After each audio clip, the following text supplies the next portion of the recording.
Muy buenas tardes, ¿qué tal? ¿Cómo estáis? ¿Tenéis ahí el cafetito a mano? Espero que sí, yo lo necesito, así que yo siempre lo digo, traedme un cafetito a plato y charlamos. Hoy vamos a hablar de ciencia, de investigación, de producción y, por supuesto, no pueden faltar nuestras secciones estrella como la de Flores Prado para seguir desarrollando esa mano verde que tanto se nota.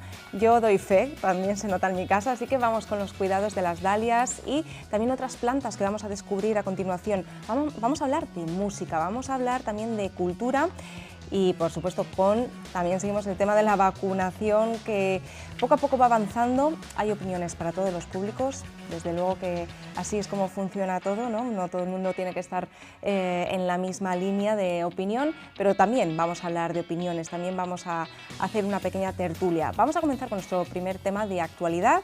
Hoy tenemos con nosotros a Carlos Javier Reguera del CSIC y precisamente CSIC denuncia a Inspección de Trabajo, ¿no? El empleo del personal sanitario del hospital en tareas de limpieza. Es algo que ya se lleva repitiendo a lo largo de prácticamente 18 meses, ahora más todavía, con el tema del COVID. ¿Qué está ocurriendo y bueno, pues cómo ha llegado la denuncia? Sí, pues buenas tardes, María. Buenas tardes. La denuncia la hemos interpuesto ante Inspección de Trabajo ante una situación mantenida en la utilización de unos profesionales sanitarios como son los técnicos en cuidados de auxiliares de enfermería, tanto en plantas COVID como en UCI, en plantas no COVID o otras plantas de infecciosos, a la hora de manipular y de trasladar residuos biológicos que entendemos corresponden al servicio de limpieza, que es una contrata externa contratada para ello. Claro, esta empresa al final tampoco se están contabilizando el número de horas que se están realizando y es más, parece que se están realizando dos tareas que se supone que la tiene que hacer el personal de limpieza y los auxiliares sanitarios deberían realizar las suyas. Se está contrarrestando sus horas de trabajo para llevar a cabo esas funciones que no les pertenecen a ellos. ¿Cómo se está gestionando el tema? Pues mira, el tema es un poco contradictorio porque, como bien dices, sería emplear a dos colectivos en lo mismo. Lo que pasa es que se está obligando a un colectivo sanitario a realizar unas tareas que están contratados expresamente en otra empresa externa, ¿no?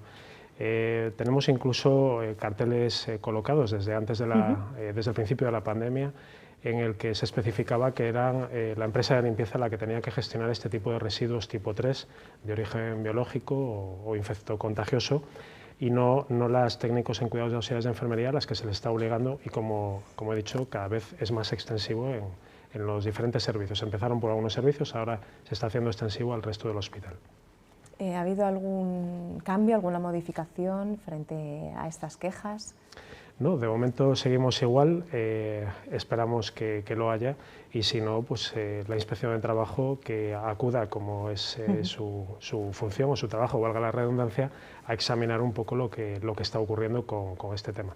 Lo que sí que nos preocupa es también la utilización de este personal propio del SACIL y entendemos que hay una disminución de la plantilla en la empresa de limpieza, que no están todos los trabajadores, como bien antes comentabas, María, lo de las horas utilizadas anualmente no corresponderían con los trabajadores que hay ahora mismo trabajando en la empresa de limpieza. O sea que hay una falta de controles, ¿no?, en cuanto a horarios. Entendemos que sí, nosotros no en cuanto a horarios, sino tiene que haber una serie de controles, según viene especificado en el pliego de condiciones técnicas, por parte de la gerencia, que lo hemos solicitado en repetidas ocasiones, pero hemos visto que paulatinamente, ya incluso antes del COVID, venía degradándose este tipo de servicios en el tema de la limpieza, no solo en Hospital El Bierzo, tengo que decirlo, sino en centros de salud. En los centros de salud también han llegado a acumularse, como en el hospital, incluso residuos de tipo 2 biológico y de tipo 3, ¿no?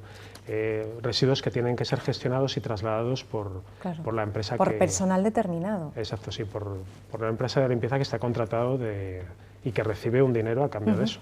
Entonces, en detrimento de las TKEs, en este caso, que están para hacer otras funciones, pero no otras por las que se está pagando a una empresa que tiene que realizar. Claro, deben hacer ese trabajo asistencial determinado con sus funciones pertinentes. ¿Cuál es el problema que está ocurriendo? Al final, el descontento por parte de los auxiliares sanitarios, ¿va a haber algún tipo de manifestación, de huelga, algún tipo de movimiento para volver a reivindicar esta situación? De momento no tenemos contemplado ese aspecto. Sí que tengo que decir que está generando desde hace ya meses mucha tensión, sumado a la tensión de por sí en la atención sanitaria por toda la pandemia y todo lo que ha conllevado.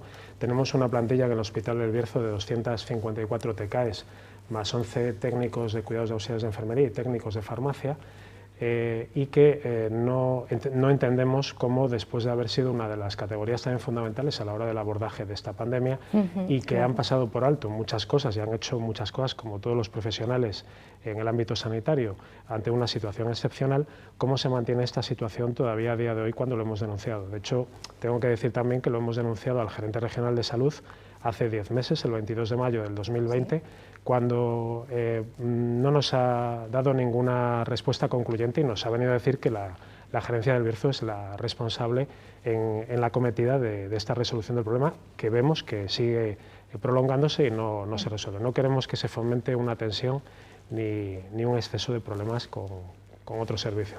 Pero hay una gran demora, ¿no? Debería haber una pronta respuesta, sin embargo, ahora mismo lo único que hay es incertidumbre, un claro descontento y, por supuesto, estamos hablando que estos vertidos pueden ser peligrosos en tema de que el personal sanitario no tiene que ocuparse de esto, teniendo en cuenta la situación en la que nos encontramos de peligrosidad, ¿no? Claro, efectivamente, hay una clasificación dentro de los residuos. Están los residuos de tipo 1, que serían los análogos a urbanos, los que papeles, plásticos que todos tenemos en nuestra casa, en nuestro lugar de trabajo, los residuos de tipo 2, que ya son pues, pañales, compresas, etcétera, y después unos residuos de tipo 3, que son residuos con un volumen de sangre o gasas o residuos biológicos, que son los que se tienen que gestionar con un tratamiento determinado en un contenedor rígido que tiene que cumplir unas condiciones y que viene además especificado en un acuerdo marco firmado por la Junta de Castilla y León a la hora de la limpieza en los edificios públicos, en las instituciones de edificios públicos de Castilla y León, y que tiene que tener unos criterios a la hora de meterlos en unas bolsas determinadas sin que se arrastren las bolsas. Claro, para no manipularlos. Exacto, ni que se cambien ni se que trasladen o se cambien de su ubicación en un momento dado. Esto no se lleva a cabo, no sabemos por qué, por el servicio de limpieza. Lo hemos denunciado en repetidas ocasiones a esta gerencia. Pero es muy peligroso, ¿no? Porque también estamos hablando que puede haber futuros contagios. Y es que es una situación que tiene que tener una respuesta ya inmediata, porque estamos hablando que no estamos comentando que simplemente es una limpieza general, estamos hablando del nivel de peligrosidad que puede suponer. Efectivamente, entonces no sabemos por qué la gerencia no toma cartas en este asunto, lo hemos denunciado desde hace tiempo, creemos que no es de difícil resolución y no se debe sobrecargar más a un personal que lo ha dado todo en esta época y que son tareas que no realizaba antes de la pandemia, que no ha debido realizar durante la pandemia, pero incluso ha puesto ese más que grano de esfuerzo a la hora de realizar esas tareas y que no lo debería de realizar, no le corresponde. Y es verdad, si incidimos ya en el gasto, es un doble gasto claramente. También estamos hablando de algo que es fundamental, la limpieza. No va a hacer lo mismo un auxiliar sanitario que un personal dedicado exclusivamente a la limpieza, ¿no? Sí, efectivamente. La importancia que tiene en esta pandemia, la limpieza. Claro, exacto. El técnico en cuidados auxiliares de enfermería está enfocado también, entre otras funciones, a tener muy esterilizado el material sanitario que se emplea en un aspecto clínico, en una actuación clínica. Pero desde luego, como se suele decir, zapatero a tus zapatos. Entonces, la empresa de limpieza contratada externamente, que el SACIL le paga un dinero que ha obtenido mediante concurso público frente a otras empresas, entendemos que, dado el acuerdo marco que hay a nivel de Castilla y León, el que te comentaba antes, y el pliego de condiciones técnicas, tendría que hacerse cargo de esas funciones. Es curioso, ¿no? No solamente ocurre en el Hospital del Bierzo, sino también en diferentes empresas, en diferentes lugares, este tema de la limpieza, cuando más necesario es ahora mismo. Es curioso, ¿no? Pero esperemos que esto tenga una pronta resolución, que haya una respuesta por parte de las administraciones, pero de momento vais a esperar. Si no fuera así, ¿cuál sería la salida? Tenemos que contemplarlo, las posibilidades hay muchas, desde luego seguiremos denunciando cualquier aspecto relacionado con la limpieza en nuestro área de salud.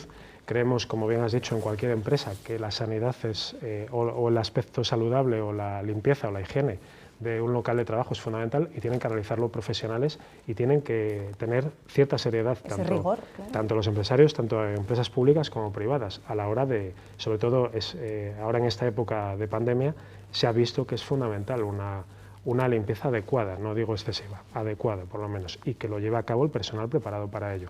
Y cada personal que se dedique a su trabajo y según sus funciones, no a los otros que no deben dedicarse. Así es. Muchísimas gracias, Carlos Javier Reguera, por acompañarnos esta tarde. Estaremos atentos a los próximos cambios. Ojalá esto tenga una pronta resolución, porque es necesario. Cuando estamos en época de pandemia, ahora más que nunca se necesita extremar esas medidas, no tan solo de seguridad, sino de limpieza y también tener un poquito de sentido común, ¿no?, que es totalmente necesario. Seguimos hablando de temas sanitarios, seguimos hablando de las vacunaciones y en este caso nos trasladamos hasta Puente de Domingo Flórez. Bueno, estamos en Puente de Domingo Flórez, a las puertas de su centro de salud, que tiene el privilegio, junto con Villablino, de ser los únicos lugares o zonas básicas de salud de toda la área de salud del Bierzo, donde sus vecinos, los de cierta edad, están pudiendo inocularse la vacuna contra el coronavirus sin esa tediosa, para muchos, viaje, esa circunstancia de tener que acercarse al hospital del Bierzo para recibir su vacuna. Estamos con Pedro Sánchez, enfermero, y también con María Remedios Crespo, enfermera también. Hoy habéis inoculado 60 dosis a personas que tienen entre 75 y 79 años, ¿no? ¿Todo ha ido correctamente? Sí, todo ha ido bien, sí.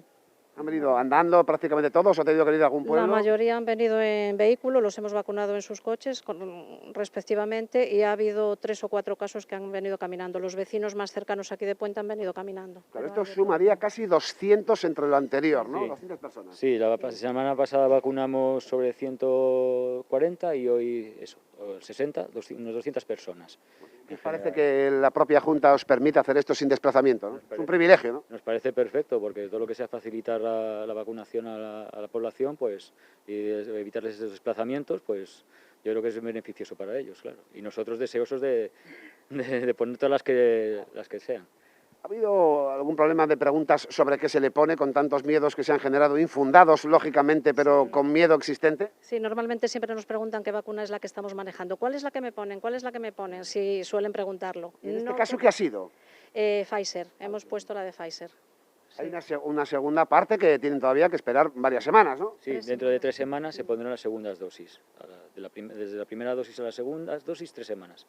Aquí en el medio rural es fundamental porque la población mayor es mucha, ¿no? Sí, lo que más tenemos es personas mayores. La verdad es que es lo que menos tenemos es gente joven, sí.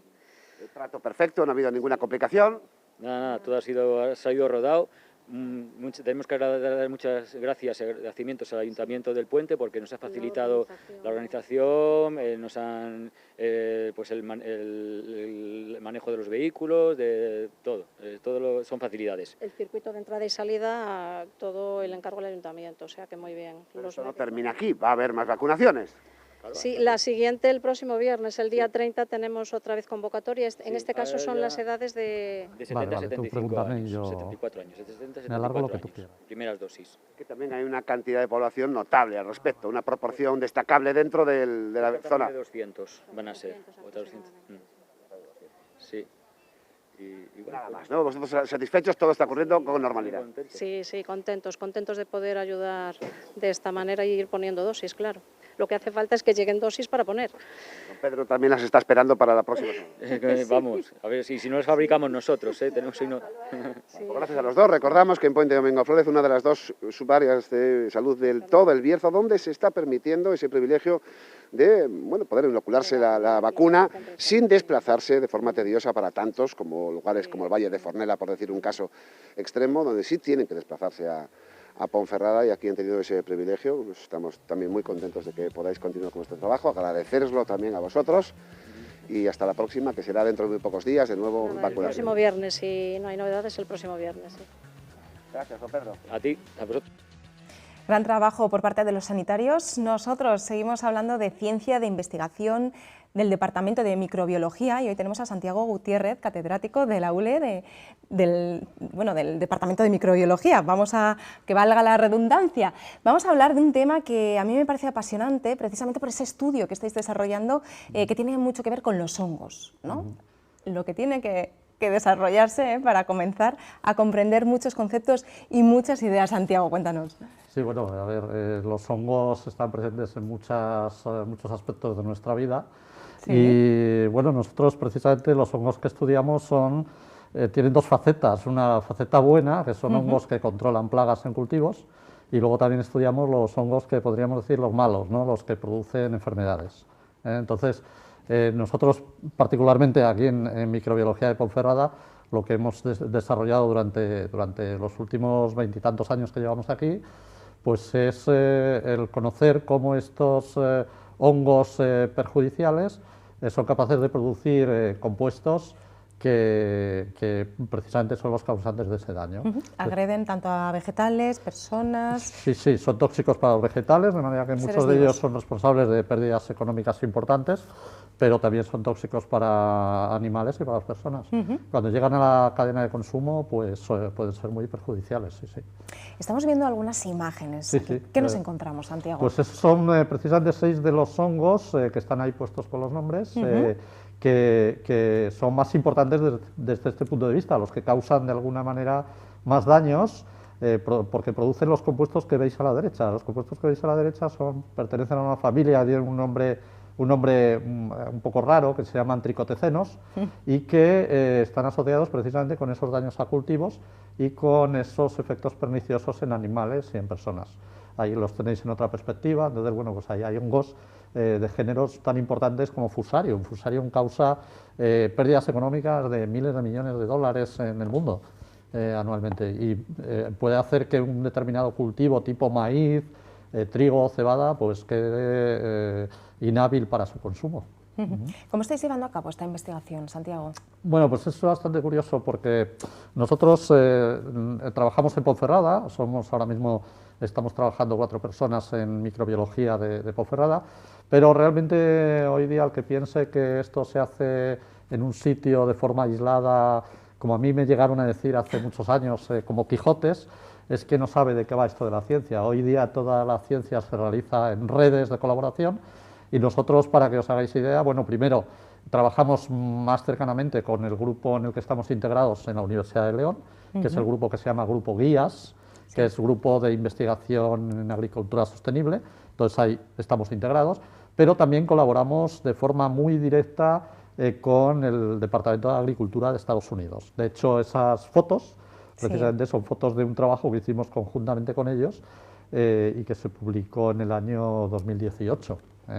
Entonces, realmente la interacción con múltiples grupos es muy dinámica y es diaria. O sea, entonces, nosotros lo hacemos utilizando técnicas que llamamos de biología molecular. Es decir, nosotros aquí en Ponferrada, aunque la gente no lo sepa, nosotros clonamos genes, obtenemos mutantes, hacemos hongos transgénicos, en fin, y todo eso en Ponferrada, con la colaboración de todos estos grupos, pero bueno, en otras facetas. Sí, o sea que estáis creando también ese sistema, como podríamos decir, ese espacio de coworking, ese espacio de sinergias con diferentes universidades, y estamos hablando a nivel internacional. Sí, sí, claro. Sí, es un gran avance. Este tipo de trabajos ya tan moleculares necesitas apoyos técnicos de otros expertos, porque hoy día trabajos tan complejos como estos no se pueden realizar en un único laboratorio, necesitas expertos de múltiples campos. Entonces eso te obliga, bueno, aparte que la ciencia es eso, la ciencia es colaboración. O sea, el que tú necesites a otros no es una debilidad, es una fortaleza, siempre y cuando sepas recurrir a esos otros grupos. Y hay que entender que cuando trabajas en colaboraciones, en redes de colaboración, sobre todo ya si tienes otros países involucrados, evidentemente ahí se mira mucho la eficacia, la eficiencia, la capacidad de trabajo. Claro. Muchísimo. ¿En qué habéis avanzado más rápido en estos últimos años? Bueno, a nosotros si se nos conoce por algo es porque hemos descrito prácticamente de forma íntegra la ruta de biosíntesis de esos compuestos. Es decir, para sintetizarse un compuesto de estos, como cualquier otro, ahí de alguna manera se empieza por un elemento básico, ese elemento básico va siendo modificado hasta que se llega al producto final. Bueno, pues nosotros hemos descrito todos los pasos que se llevan a cabo para llevar a cabo la síntesis de ese compuesto final, pero bueno, esto no es una conclusión, porque los últimos meses estamos descubriendo que hay pasos adicionales que nunca nadie había descrito y que estamos trabajando en ellos. Es un proceso apasionante, ¿no? Es muy apasionante, sí. Lleva mucho trabajo, mucho tiempo, mucha dedicación, ¿eh? Y sobre todo, como nos hemos dado cuenta ahora con la pandemia, claro, esto requiere unas inversiones muy fuertes. Sí, siempre que hablamos de ciencia, hablamos que también uno de los efectos colaterales de no invertir es quedar separados, pero no por parte de los investigadores, sino por parte de esa falta de presupuesto que las administraciones no están gestionando.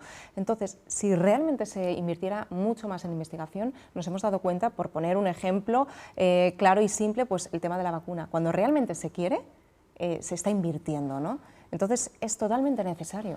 Efectivamente, mire, yo creo que todo el mundo a nivel de la calle, yo creo que la gente lo intuye, pero los que tienen que saberlo son los políticos. Es decir, en Ponferrada la gente no se da cuenta, pero nosotros trabajando en estos temas, no ahora evidentemente por el tema de la pandemia, pero en situación normal, recibimos visitas de investigadores de todo el mundo. Esos investigadores que vienen aquí 6 meses, 3 meses, están viviendo aquí, gastan aquí, consumen aquí y dejan ingresos aquí. Es decir, que todo lo que se invierte en ciencia revierte multiplicado por n, por 2, por 3, lo que se ha invertido en visitas, en resultados, porque los resultados generan patentes. Esas patentes, bueno, pues en un momento determinado pueden suponer ingresos, en fin, genera prestigio, porque, bueno, pues todos nuestros artículos, pues va Ponferrada en el artículo, y bueno, pues Ponferrada se da a conocer en el mundo también, y bueno, pues poco a poco con nuestro trabajo y con el trabajo de otros compañeros investigadores del campus, pues bueno, el campus va cogiendo fuerza y va cogiendo empuje. Así es, también es una buena plataforma, ¿no?, para el resto de la gente. Imaginaros que nos están viendo futuros alumnos, ¿no?, para que formen parte del departamento de microbiología. Es una grandísima oportunidad. Claro, claro, claro. Es además una plataforma perfecta, ¿no?, para poder seguir desarrollando ese amor por la ciencia, y también la oportunidad perfecta para poder hacer las prácticas, ¿no?, porque no todo es teoría, como solemos comentar, sino es el momento perfecto para ello. Mire, un ejemplo muy claro. Yo doy clase en enfermería, en fisioterapia, en podología, y en las prácticas de podología de la asignatura de microbiología han hecho una práctica con hongos de estos. Fíjate.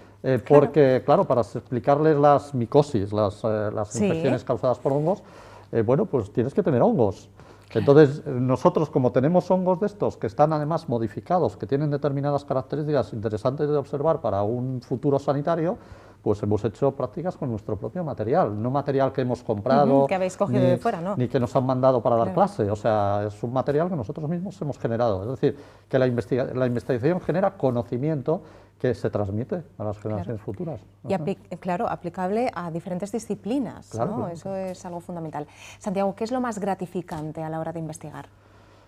Bueno, a la hora de investigar lo más gratificante es descubrir lo que nadie antes ha visto, claro. Es que eso, claro, la gente, hasta que no tiene esa experiencia, no lo conoce, ¿no? Pero esto de descubrir cosas es muy interesante, y sobre todo, en nuestro caso, describir cosas aplicadas. Es decir, que pueden tener aplicación pues en agricultura, pueden mejorar la productividad agrícola, pueden mejorar la calidad de los alimentos, en definitiva, mejorar la vida de la gente, ¿no? Pero esa sensación de descubrir cosas es apasionante, eso engancha como si fuera una droga. O sea, por supuesto, seguro, ya te estoy imaginando que estás en casa y le estás dando vueltas, ¿cómo voy a hacer el siguiente proceso?, ¿no? Claro, pero eso nos pasa a todos, o sea, no es una cuestión mía, eso todo el mundo que se dedica a la investigación de alguna manera porque le gusta, bueno, pues tienen esas sensaciones, o sea, no hay horarios. Eso nuestras familias lo saben, y bueno, algunas veces se consiguen adaptar, otras es más complicado, pero bueno, una anécdota que os puedo contar es que cuando yo empecé en esto de la investigación, yo vivía en León con mis padres, y yo hacía 3 jornadas, yo hacía jornada de mañana, jornada de tarde y jornada de noche. Madre mía. Pero yo a mis padres no les podía decir que hacía jornada de noche, entonces yo les engañaba, les decía, no, salí por ahí, Fíjate, porque es que no te creí, era muy difícil de creer, la vista en el laboratorio, sobre todo ¿no?, en aquellos años. Claro. Ahora ya es más normal, pero en aquellos años, ¿cómo le decías a tu madre que has estado desde las 11 hasta la 1 de la mañana haciendo cosas en el laboratorio? Es que no Y sé, que te no hay- enganchaba además, ¿no? Porque es Claro, apasionante. Claro, a ver, también te cansas, ¿eh? O Mucho, sea, quiero decir, mucho. y ya a medida que van pasando, yo ahora ya pues no resisto esos ritmos, ¿no? Pero aparte de porque los temas han avanzado mucho y las técnicas han avanzado mucho, cosa que, por ejemplo, en el caso de las vacunas de la COVID, pues es una de las explicaciones de por qué se ha desarrollado tan rápidamente, porque las técnicas que hay ahora, los procedimientos que hay ahora, no tienen nada que ver con los procedimientos que había hace 20, 30 años. Lo que antes hacíamos en una semana, ahora tardas minutos en hacer. Es increíble. No, pues lo mismo si tuviéramos ese dinero para invertir en investigación y ese dinero para que pudierais testear, probar, ¿cuál sería lo más inminente, lo más necesario ahora mismo? Por ejemplo, Lo dentro más de vuestro necesario campo de microbiología. en tema de inversión en Sí. investigación, en microbiología, pero casi en cualquiera, es la inversión, aparte de la propia inversión en proyectos de investigación, es la inversión en personal. O sea, ahora mismo los laboratorios estamos... Sí. O sea, yo soy el más joven, bueno, el más joven, dentro del grupo tenemos a Paula, a Rosa, a Pepe, que también tienen sus años, ¿no? Pero de alguna manera yo ahora no tengo a nadie por debajo, al que de alguna manera me sustituya en el futuro. O sea, antes yo cuando entré en la universidad, entré al cabo de un tiempo, saqué una plaza de ayudante. Había unas plazas de ayudante Cierto, que de alguna claro. manera te iban formando hasta que, bueno, pues o bien te ibas o bien consolidabas esa plaza de otra manera, ¿no? Pero ahora, para que se dé cuenta la gente, las plazas de ayudantes las está ocupando gente de 45 o 50 años, ¿eh? Es Una curioso. plaza que está diseñada para un joven en formación, Claro. ahora la están cogiendo gente de 45 o 50 años y eso es un auténtico desastre. Es un auténtico desastre porque, a ver, ya con 45 o 50 años ya no podemos pedirles un empuje y unas ganas de trabajar que como cuando eras joven, ¿sabes? Evidentemente. Entonces, la inversión en personal y luego, claro, el apoyo de proyectos de investigación, de financiación de proyectos de investigación, claro. Tanto pública como privada, ¿eh? Porque Así es. uno de los problemas que tenemos en España es que a nivel privado hay poca tradición de investigación, ¿eh? Se va mejorando. ¿Y eso a qué se debe? Pues por nuestra trayectoria No ocurre histórica. en otros países, por En ejemplo. otros países no ocurre, comparándonos con países muy Claro, más desarrollados, claro. sí. ¿Eh? Entonces, claro, eso es un problema muy grande, porque bueno, toda la investigación la soporta de alguna manera lo público, pero también hay empresas, y en León hay empresas, y de hecho León es un polo biotecnológico de primer orden, pero no tienen todavía ese empuje investigador de cara al exterior, investigan ellos, pero todavía es un poco difícil sacarles fuera de su ámbito y que colaboren en proyectos exteriores con grupos de la universidad, por ejemplo. Se está haciendo y hay empresas que lo hacen, pero eso tiene que ir a más. Por De supuesto. hecho, León como provincia, bueno, a nivel biotecnológico, en industrias farmacéuticas de distinta índole, químicas, etcétera, pues bueno, si fuéramos Madrid o Barcelona seríamos el número 1. O sea, que seríamos pioneros, prácticamente. Sí. O sea, la cantidad de empresas que tiene León del campo biotecnológico, si lo relativizáramos a nivel de población de Madrid, tendríamos más empresas que Madrid y Barcelona, seguro. Increíble, ¿no? De ahí la necesidad realmente de invertir en ciencia. Precisamente en este programa hoy queremos dedicarlo a la ciencia, a la investigación, también al desarrollo, ¿no? Porque es algo fundamental. Claro. Santiago Gutiérrez, muchísimas gracias por acompañarnos gracias a vosotros. esta tarde. Espero tener la suerte de contar contigo dentro de poco porque es increíble, o incluso hacer una visita al laboratorio. Claro, por supuesto, estáis Sería invitados genial. todos, porque la gente no sabe lo que hay en el ¿Es campus. verdad? Claro. Y en este campus se puede investigar al mismo nivel que se puede hacer en León sin ningún problema. Ahí tenemos nuestras peculiaridades que hay que mejorar, pero bueno, en León también. Entonces, ¿Sí? se puede investigar perfectamente. Nosotros desarrollamos toda nuestra actividad aquí. Por supuesto. Y además que me parece algo súper curioso, ¿no? Que la gente no sepa realmente la riqueza que tenemos dentro y el gran personal con el que contamos. A mí cuando me comentasteis, estamos desarrollando esto, dije, ¿dónde vamos? ¿Cuándo se hace la entrevista? Porque hay que Claro. grabarla Sí, ya, sí, ¿no? sí, Esto sí. es así. algo fundamental, hay que contarlo. Pues estáis si no invitados. se cuenta, no se ve. Muchas gracias, Santiago. A vosotros. Nosotros vamos a hacer una pequeña pausa, pero volvemos en menos de 5 minutos. Hasta ahora.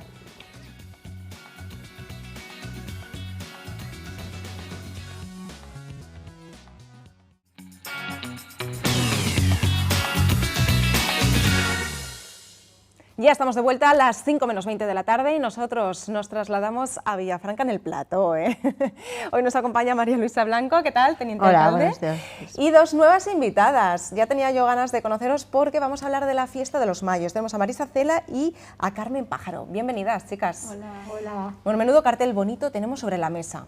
¿Quién ha sido el artífice de este cartel? Bueno, el artífice de este cartel es Manuel Uría Pérez, que, bueno, un vecino de Villafranca también, que tuvo esta idea y, claro, fue un poco sorprendente, porque nadie se esperaba este cartel. Entonces, claro, todo el mundo pregunta, ¿qué significa? Esa es la siguiente pregunta, ¿no?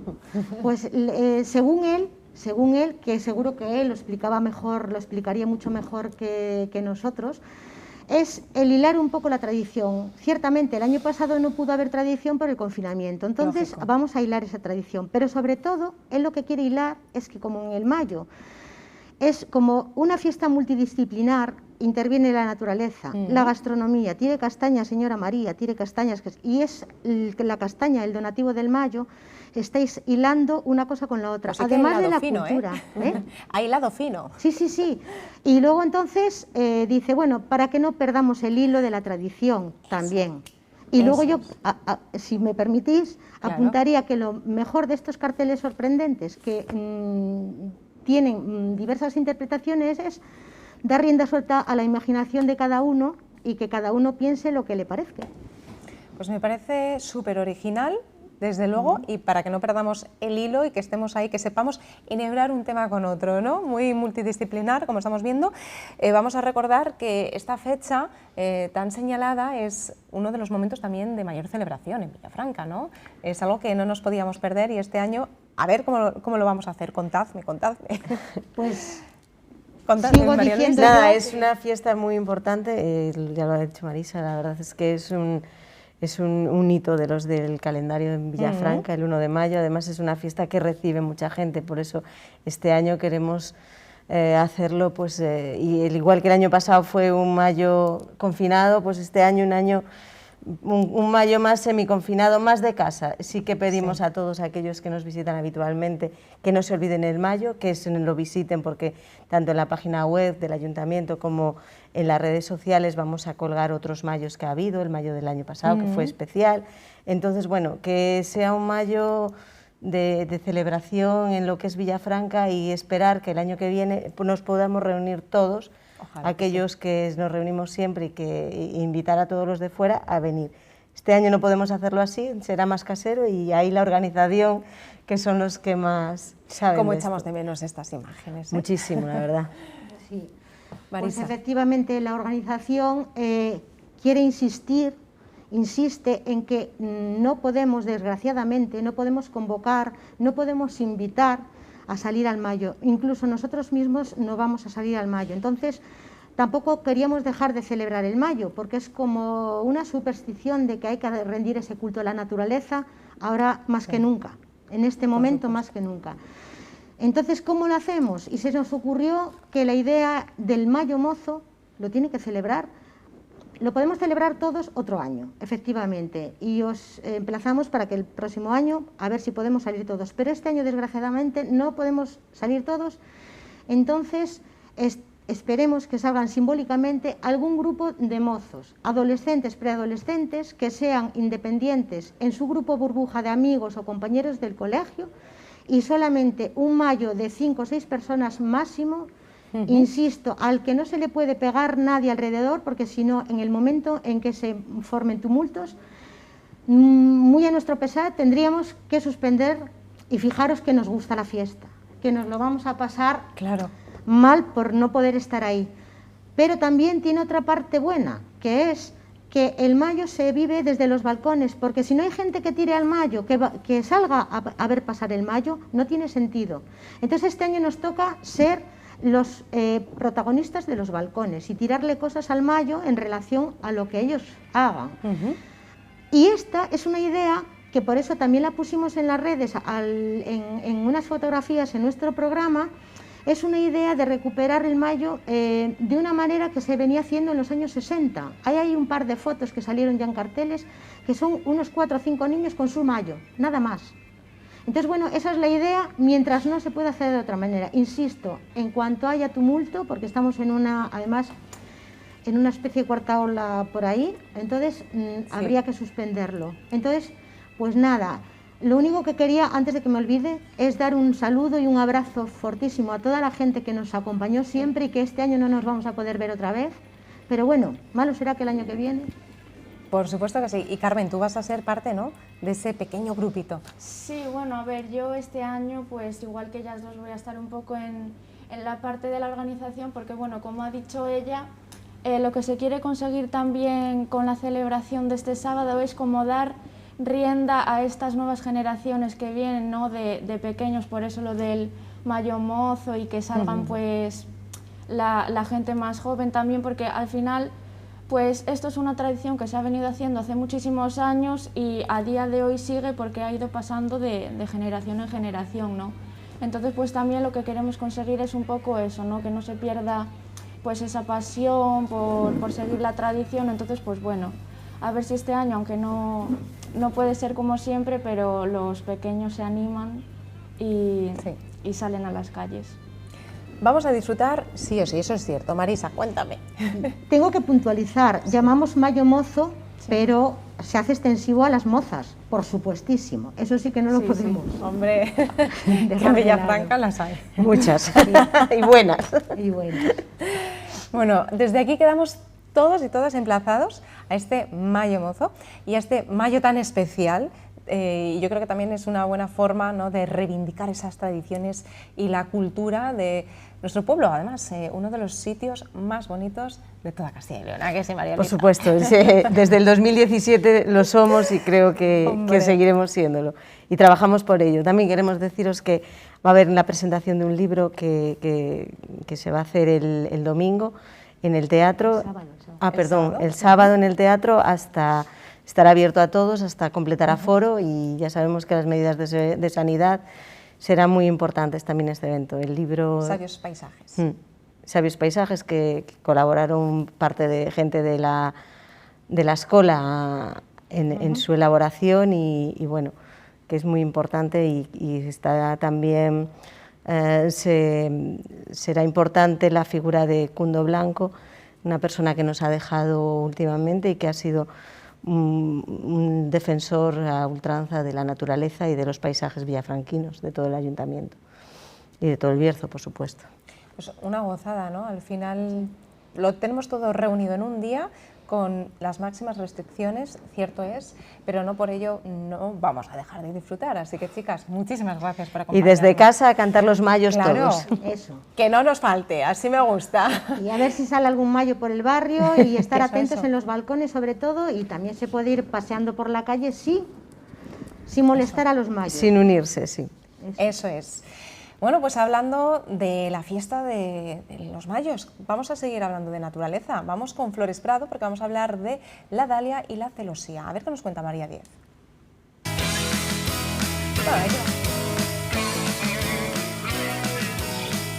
Hola, como cada martes estamos en Viveros Prado, en la sección Tu Jardín a Punto, y hoy os voy a hablar de dos plantas diferentes, una recomendación para sombra y otra para sol. Y os voy a decir un poquito cómo tenéis que hacer para este día tan especial que se acerca este domingo, que es el Día de la Madre, que para nosotros es unas fechas muy especiales, ya que pues, se suelen hacer regalos de tipo plantas o ramos, y os voy a explicar un poquito cómo podéis hacer para hacer vuestros encargos y que no os les falte nada a vuestras mamás ese día tan especial.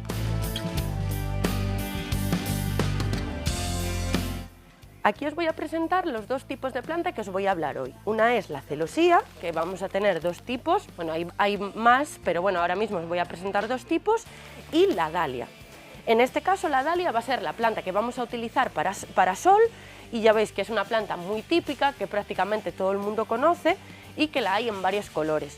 Es una planta de bulbo que nos va normalmente a quedar de un año para otro. Tenemos que tener cuidado en el invierno de que no se encharque demasiado, porque si no lo que vamos a hacer es que se pudra el bulbo y se podrá morir la planta. Entonces, cuidadito en el invierno, cuando la planta ya no esté, de no estar muy encharcada.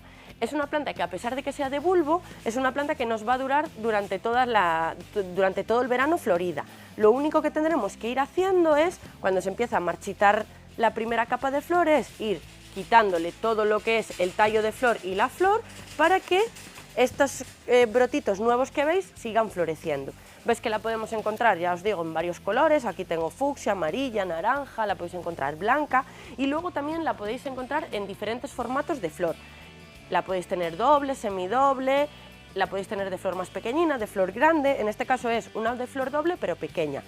Las dalias también las podemos encontrar en formatos de dalia para cortar, por ejemplo, que son formatos de tallo más largo, que eso sería para, por ejemplo, si os gusta hacer ramos o composiciones en vuestra casa con flor cortada, pues podréis utilizar la dalia. Ahora mismo la que yo tengo es más la de jardín, la que se utilizaría para poner en macetas, sobre todo en macetas o en el terreno. Así que ya veis que es una planta súper chula y que nos da muy buenos resultados durante todo el verano. Sí que lo que os decía es quitarle la flor y abonar. Ya sabéis que todas las plantas de flor deberéis de abonarlas continuamente, dependiendo un poco qué abono utilicéis, para que estén bonitas durante todo el verano, en este caso que es la floración de la dalia. Y en segundo lugar, pues os voy a hablar de la celosía, que es la planta que os voy a presentar para sombra o semisombra, que veis que es una planta súper chula. Os la voy a enseñar un poquito, os la voy a sacar de aquí. Veis que es una flor muy original, en este caso es la crestata, y aquí tenéis la plumbosa. La hay de más colores, sobre todo en la crestata la podemos encontrar naranja, amarilla, pero quizá el color que más llame la atención es este que parece como un rojo terciopelo. Es que incluso la flor, no sé si se podrá apreciar bien en la cámara, pero la flor parece como si estuviera recubierta de terciopelo. Y esta planta es una planta que nos va a durar con flor todo el verano, pero lo que tenéis que tener especial cuidado es en que no le dé el sol durante todo el día. Sobre todo protegerla a horas centrales del día, en sitios. Nosotros siempre hablamos en nuestra comarca, que es una zona en el verano bastante calor, pero si estamos situados, por ejemplo, en zonas que los veranos son más fresquitos o las temperaturas son más estables, pues sí que podremos ponerlo al sol. Por ejemplo, en Galicia, en toda la zona costa del norte, en todos esos sitios, pues sí que son plantas que podremos tener al sol, pero en el caso de gente como nosotros, que tenemos muchísimo calor y altas temperaturas en verano, pues este tipo de plantas es mejor resguardarlas un poquito o incluso ponerlas en un interior que esté bien ventilado. También la podéis utilizar en el interior, donde no le dé el sol directo y que no tampoco haga excesivo calor, o sea, que sepáis que es una zona de la casa donde está más fresquita. Así que ya veis que son unas flores súper originales. Mirad la crestata, que es así como parecen como plumitas, que os recomiendo para que digáis que luego no tenemos diferentes tipos de plantas para el sol y para sombra, porque hay veces que dudáis que las flores tienen que ser siempre de sol, y eso no es falso. De hecho, quizá de las flores más bonitas son de sombra o de semisombra. Así que ya veis que podéis, tanto tengáis exposición sol como exposición sombra, tenéis diferentes plantas para poner en vuestros jardines. Y ahora, lo que os decía antes, quería explicaros un poquito cómo vamos a hacer esta semana para preparar los encargos, y es que ya sabéis que los teléfonos están disponibles para vosotros, tanto el de la floristería como el número móvil, para que podáis hacer vuestros encargos. Lo podéis hacer por teléfono, acercaros hasta la tienda, escoger vosotros lo que queráis, y ya el domingo podéis ir a recogerlo vosotros, incluso el sábado si queréis, porque vamos a estar abiertos, y luego el domingo, si no, podéis ir a recogerlo o lo repartiremos nosotros a domicilio. Así que esperemos que vayáis por allí, que os guste todo lo que vamos a hacer para las mamis y que paséis un buen día. Así que me despido desde Viveros Prados, un saludo, hasta el próximo martes.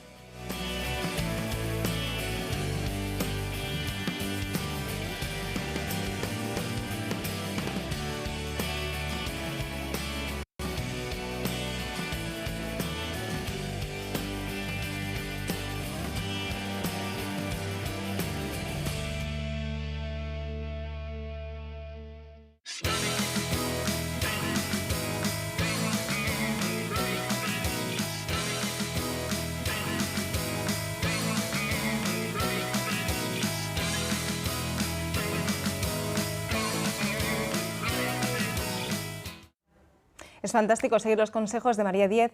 Desde luego que hay plantas que a mí me sorprenden que no necesiten sol y además que son de las más bonitas. Bueno, cambiando de tercio, nosotros seguimos ahora mismo muy centrados en el tema de investigación, de la salud. Vamos a hacer una conexión en directo con el área de neumología, con Elena Castro, neumóloga.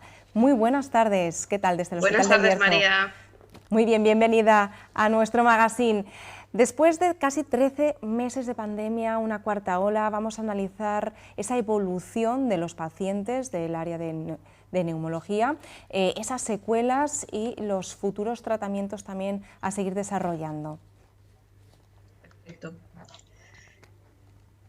Bueno, pues la verdad es que nosotros estamos haciendo un seguimiento de los pacientes, bueno, tanto a nivel hospitalario, ya sabéis que estamos trabajando junto con medicina interna, sí. Y los pacientes normalmente que se dan de alta los seguimos en consulta externa, evidentemente los que han sido más graves, no todos, ¿no? La mayor parte de los pacientes, por tanto, se derivan de las altas que nosotros damos junto con medicina interna y también los deriva atención primaria. Pueden ser pacientes, en el caso de atención primaria, pues que no han tenido que ingresar, pero que la evolución que hace el equipo COVID de primaria, pues siguen con síntomas respiratorios, por lo cual nos lo derivan a la consulta, ¿no? ¿Ha cambiado realmente mucho? Dime. Sí, hablaremos de los perfiles también, ¿se han cambiado? Bueno, perfiles en cuanto a lo que hemos visto en estas olas, ¿no? Yo creo que te refieres. La verdad es que sí que hemos visto que ingresan pacientes más jóvenes cada vez y graves. Si tanto en la primera ola eran pacientes pues más mayores, ancianos, la mayor parte de ellos, pero a medida que han ido pasando las olas, los pacientes que tenemos ingresados, pues la edad evidentemente ha bajado incluso hasta entre un rango de 40 a 60 años.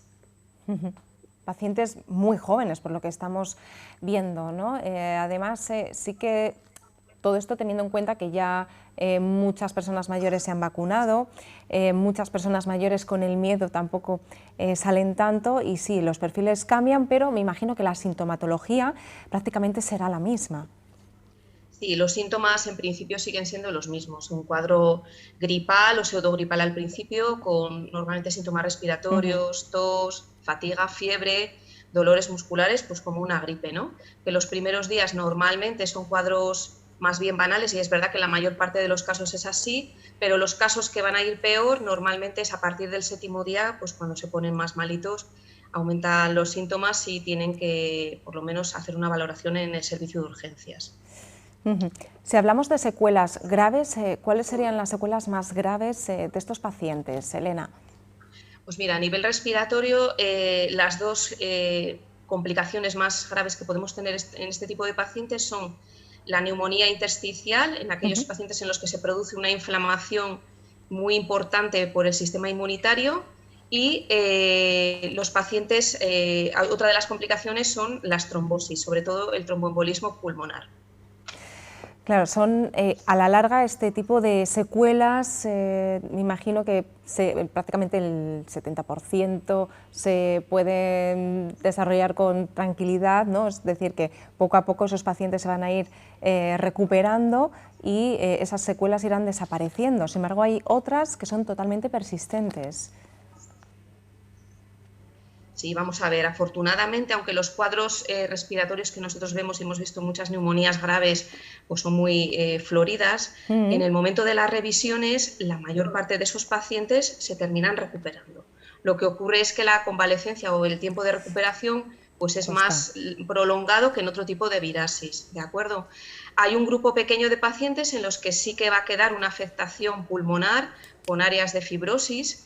Son pacientes, son poco numerosos, pero evidentemente eso a nivel de capacidad pulmonar pues les va a quedar una capacidad pulmonar pues más disminuida, ¿no? Ese es quizás el mayor miedo que tenemos en cuanto a secuelas respiratorias, la posible fibrosis pulmonar que puede comportar, porque al final son pacientes que hacen un distrés respiratorio.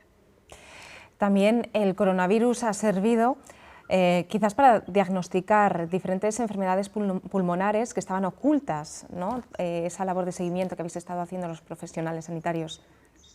Bueno, realmente ya te digo que el seguimiento que hacemos, sobre todo es a nivel de pues, la posibilidad de que exista una neumonía intersticial asociada, que hay un grupo de estos pacientes que pueden desarrollarla, y bueno, se establece un seguimiento, pues en algunos casos de hasta 6 meses, ¿no? Hasta que la resolución radiológica de todas las alteraciones y la normalización de la función pulmonar, que en la mayor parte ya digo que se produce, solo hay un porcentaje pequeño de casos en los que desgraciadamente pues va a quedar una limitación por una fibrosis pulmonar. Realmente la fibrosis pulmonar son cicatrices, ¿no?, que quedan en el pulmón y que disminuyen o alteran la capacidad pulmonar. Claro. ¿Esto cómo limita al paciente en su estilo de vida, Elena?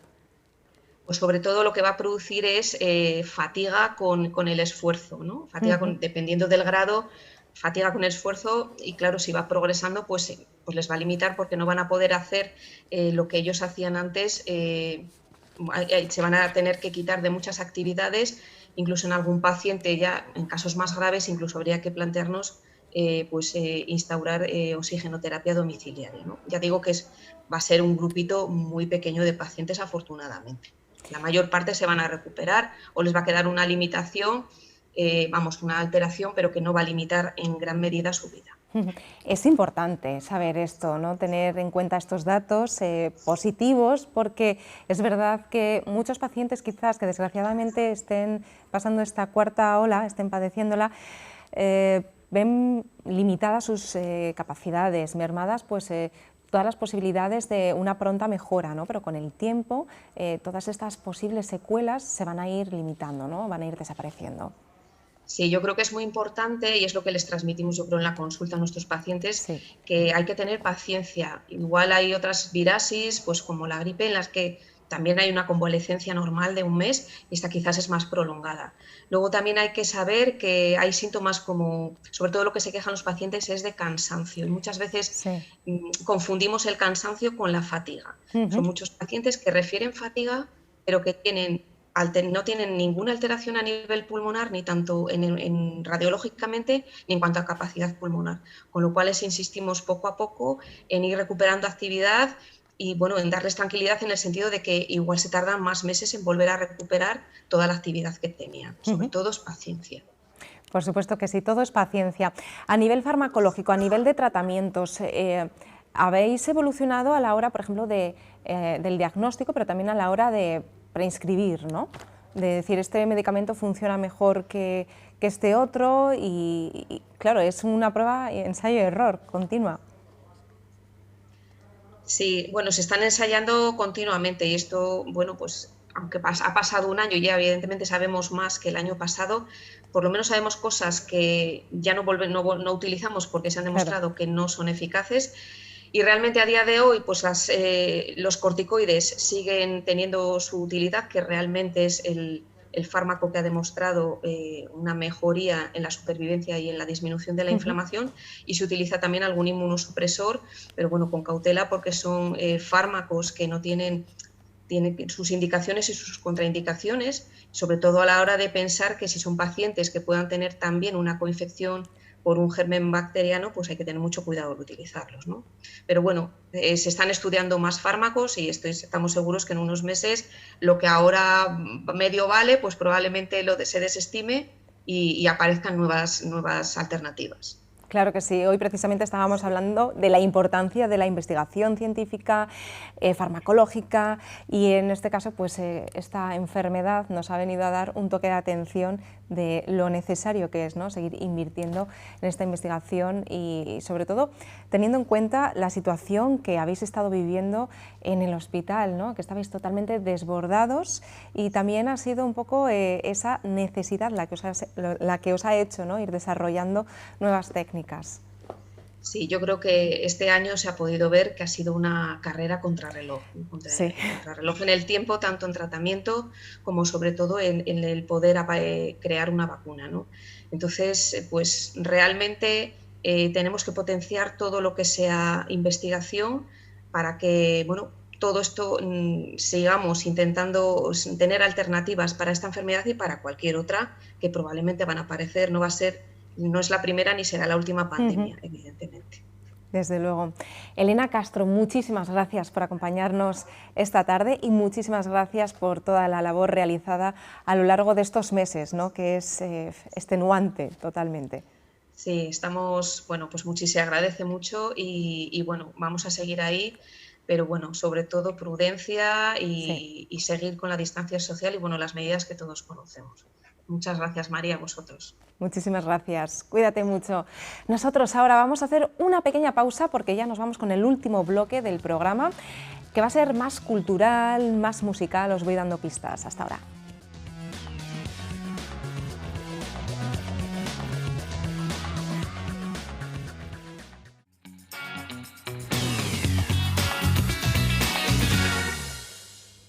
Ya estamos de vuelta, las 5:10 de la tarde y nosotros queremos apostar por la cultura, por la música. Precisamente por eso vamos a conectar con Cía Campillo. Bienvenida, ¿qué tal? ¿Cómo estás? Hola, buenas tardes, María. Muy bien, muy contenta de estar aquí contigo. Estás en Burgos ahora mismo, ¿no? Ahora mismo sí, ahora mismo me encuentro en Burgos. Bueno, buena tierra también, ¿eh? Vamos a tener que debatir también entre la morcilla de Burgos y la de León y del Bierzo.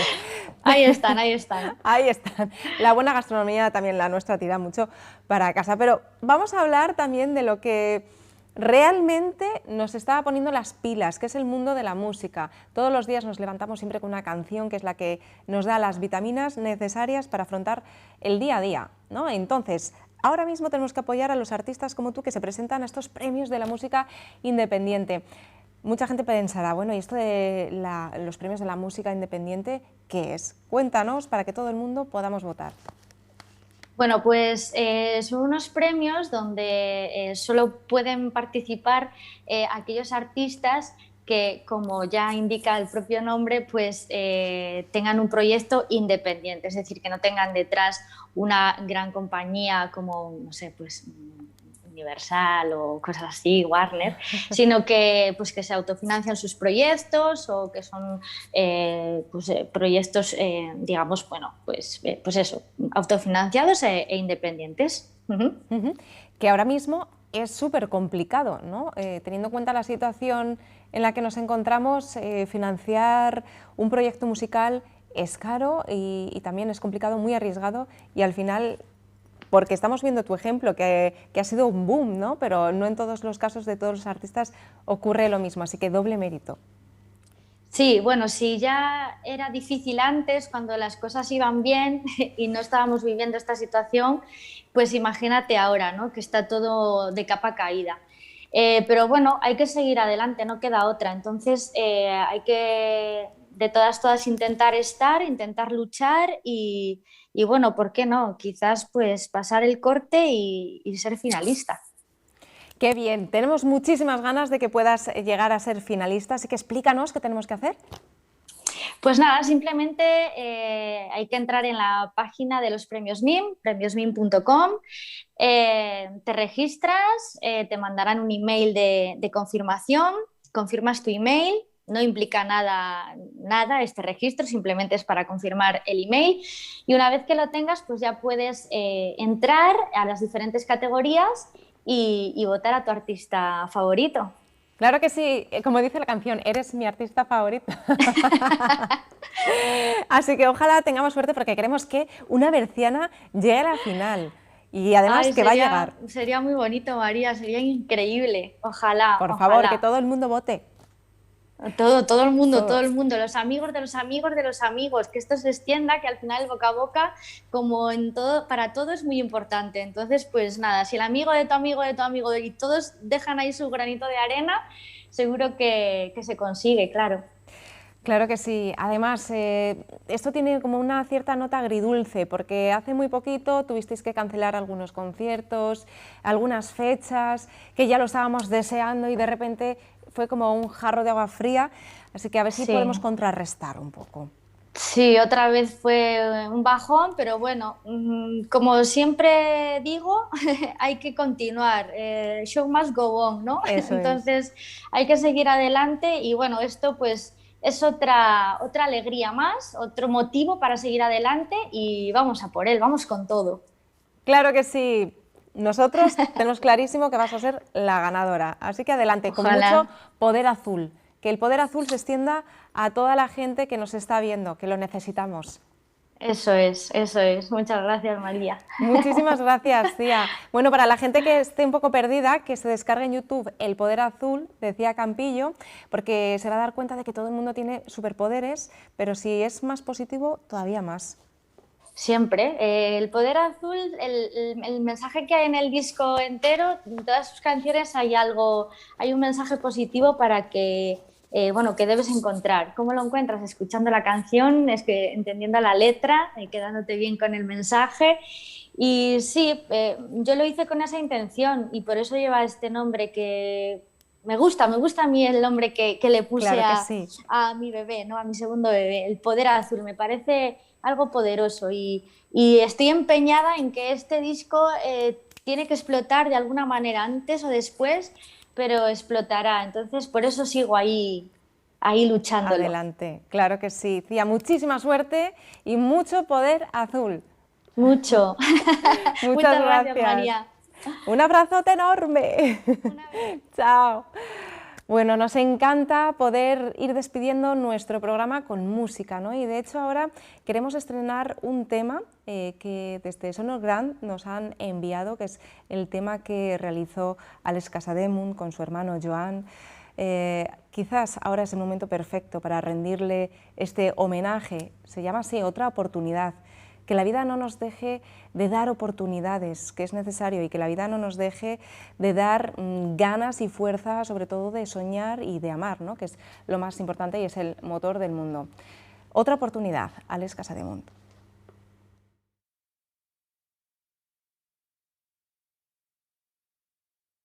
Encerrarse a llorar a escondidas, lavarse la cara, fingir que no pasa nada y al salir mostrarte mi mejor sonrisa.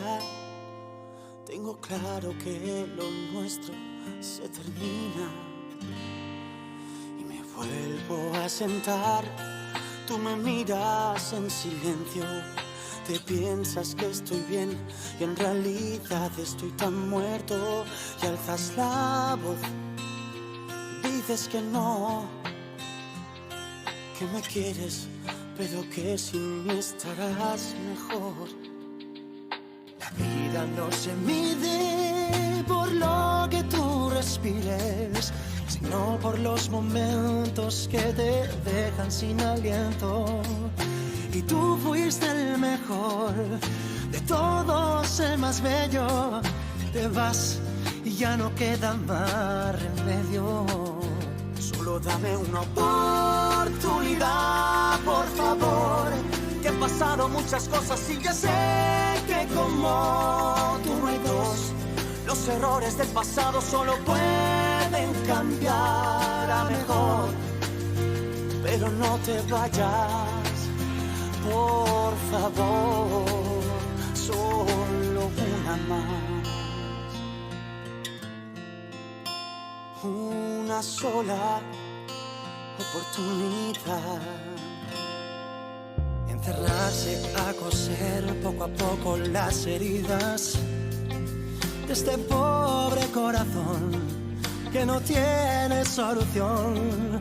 Y por más que te imagino en todos mis días, tengo claro que ya no estás en mi vida, no, no.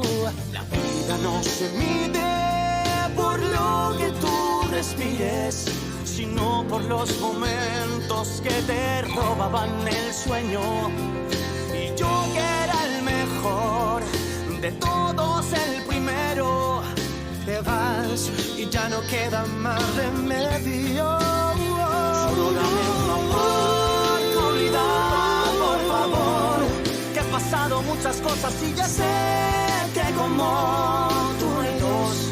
Los errores del pasado solo pueden cambiar a mejor, pero no te vayas, por favor. Solo dame una oportunidad, una oportunidad entre tú y yo. Los errores del pasado solo pueden cambiar a pero no te vayas, por favor, solo ven a amar. Una sola oportunidad, encerrarse a llorar a escondidas. Bueno, un single que nos pone los pelos de punta, la verdad que es algo súper emotivo que queríamos compartir con todos vosotros y desde luego que nosotros ya para esta última recta final del magazine lo que queremos es transmitir ilusión, porque al final el trabajo y el esfuerzo tienen su recompensa, sino que se lo digan a Jesús López, profesor del Gil Carrasco. ¿Qué tal? Muy buenas tardes, ¿cómo estás? Muy bien, muy contentos. Bueno, tenéis que estar contentísimos precisamente por ese premio de innovación que habéis recibido a investigación por parte de la Junta de Castilla y León. Es un proyecto magnífico, pero bueno, cuéntanos, porque yo creo que también es una forma de motivar a la gente y que también se anime, ¿no?, con este tipo de proyectos. Sí, bueno, estamos muy contentos. Hemos sido seleccionados para lo que es la fase final de los proyectos de innovación e investigación que todos los años convoca la Junta de Castilla y León. Sí. Entonces, este año, pues los dos proyectos de la provincia que han sido seleccionados han sido estos dos proyectos del Instituto Gil y Carrasco que han realizado alumnos del curso de segundo de bachillerato que están en el bachillerato de investigación y excelencia. Entonces han sido unos proyectos en los que nosotros lo que intentamos es fomentar que los alumnos pues adquieran hábitos científicos, hábitos emprendedores que les puedan valer para su futuro, tanto para su futuro profesional como en los estudios universitarios que emprenderán a continuación.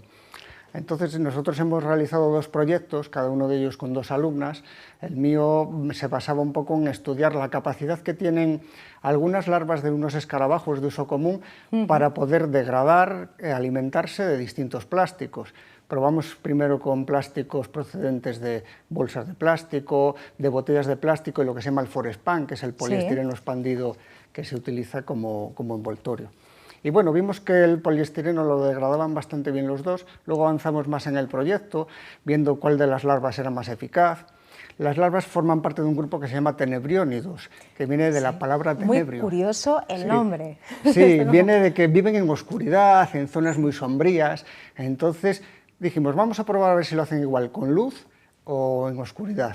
Y también investigamos eso, y si el consumo pues provocaba más mortalidad en las larvas. Entonces nuestro proyecto se basó en todo eso. ¿Por qué nos pareció interesante? Pues sobre todo porque esto podría tener una aplicación futura de cara a lo que es degradar y reciclar plásticos, que es un producto que se utiliza habitualmente. Sí, del que nos tenemos que librar un poco ya, ¿verdad? Entonces, que se pudiese desarrollar, es una línea de investigación que está abierta para desarrollar una tecnología futura que pueda emplear o las larvas de los escarabajos o las bacterias que viven en su intestino que lo degradan, pues para una tecnología más industrial.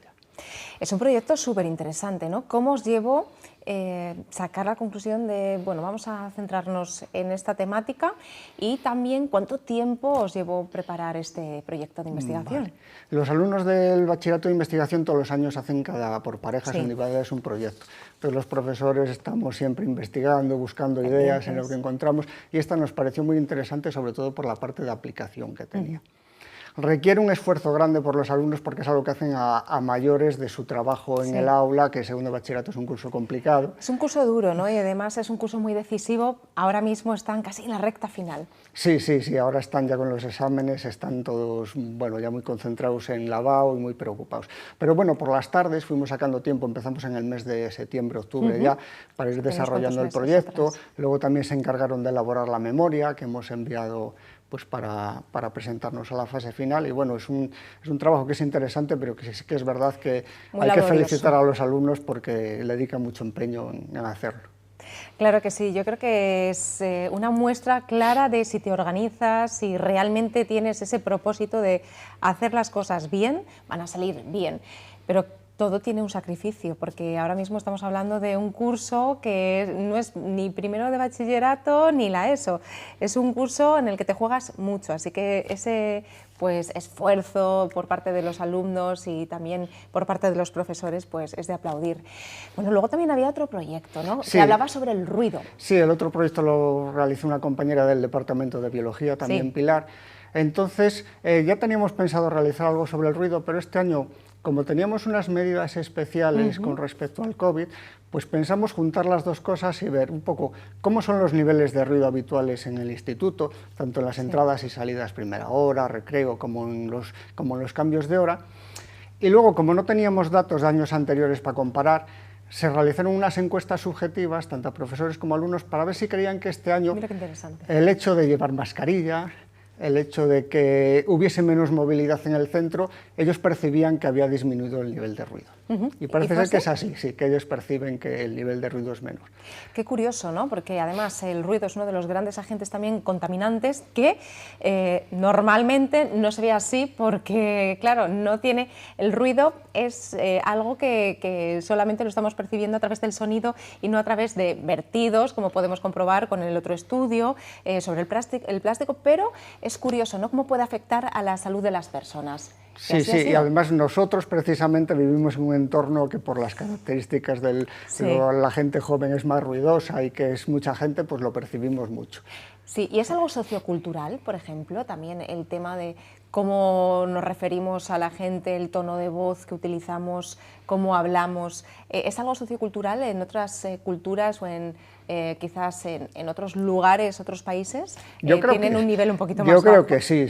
Yo creo que cuando salimos fuera de España lo podemos ver fácilmente. Los españoles tenemos un tono de voz elevado, somos muy efusivos, expresivos, que tiene su parte buena, pero luego tiene esta parte más perjudicial de que somos muy ruidosos. Y es verdad que en las aulas pues lo notamos mucho.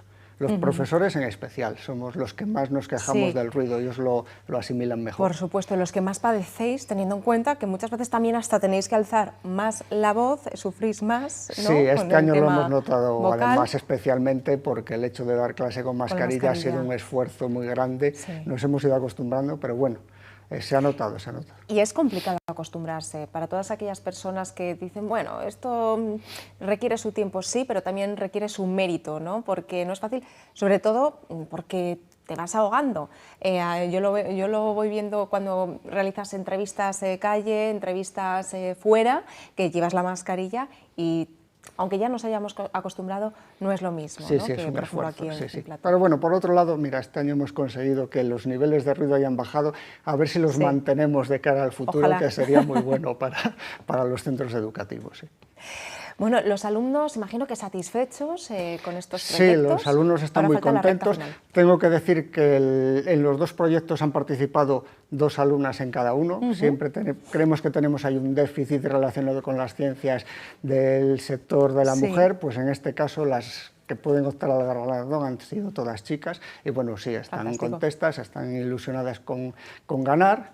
Y bueno, pues también ven un poco reconocido todo ese esfuerzo que hablábamos que han ido realizando a lo largo del curso a mayores. Tan importante, todo hay que decirlo. Bueno, ¿cuándo va a ser el momento de la recta final? Bueno, ahora estamos ya en la fase final. Normalmente la fase final es presencial, todos los proyectos seleccionados se exponen en la ciudad de Castilla y León. Este año, por la situación que tenemos, pues hemos grabado un vídeo con la presentación. Y el día 19 de mayo se hará una videoconferencia donde los miembros del tribunal pues les harán algunas preguntas a los participantes, a los alumnos de los proyectos y ahí se decidirá ya el proyecto ganador. ¿Están nerviosos? Bueno, yo creo que ahora, como están tan centrados en sus exámenes, pues todavía no... Yo creo que es una forma también, ¿no? Como de decir, bueno, me voy a enfrentar a un tribunal que va a ser lo mismo casi que enfrentarte a la última prueba de tus exámenes finales. Sí, bueno, es una experiencia que yo creo que es muy positiva para ellos. Sí, de cara al futuro, que tendrán que hacer sus exposiciones, sus presentaciones, pues es un buen aprendizaje también, sí, para ellos. Sí, y para vosotros también, ¿no? Una experiencia gratificante. Sí, sí, claro, nosotros, bueno, al final ellos llevan el peso del trabajo, pero tú les estás tutorizando, guiando todo el día y ver que tienen resultado y ver a ellos cómo les satisface el trabajo, pues por supuesto, es una recompensa para los profesores que los hemos llevado y para todo el centro. Jesús López, muchísimas gracias por acompañarnos esta tarde. Vamos a finalizar así, ¿no? Mandando mucha suerte, muchos ánimos. Hay personas que dicen, bueno, lo de la suerte es relativo, la suerte es trabajo, constancia, por supuesto, pero también desde aquí les mandamos todos nuestros mejores deseos y nuestro cariño y ya lo sabéis, si queréis participar con nosotros no dudéis en escribirnos a través de nuestras redes sociales, a través también de nuestro correo electrónico y siempre con la mirada hacia el futuro de una forma positiva. Os esperamos mañana más, chao.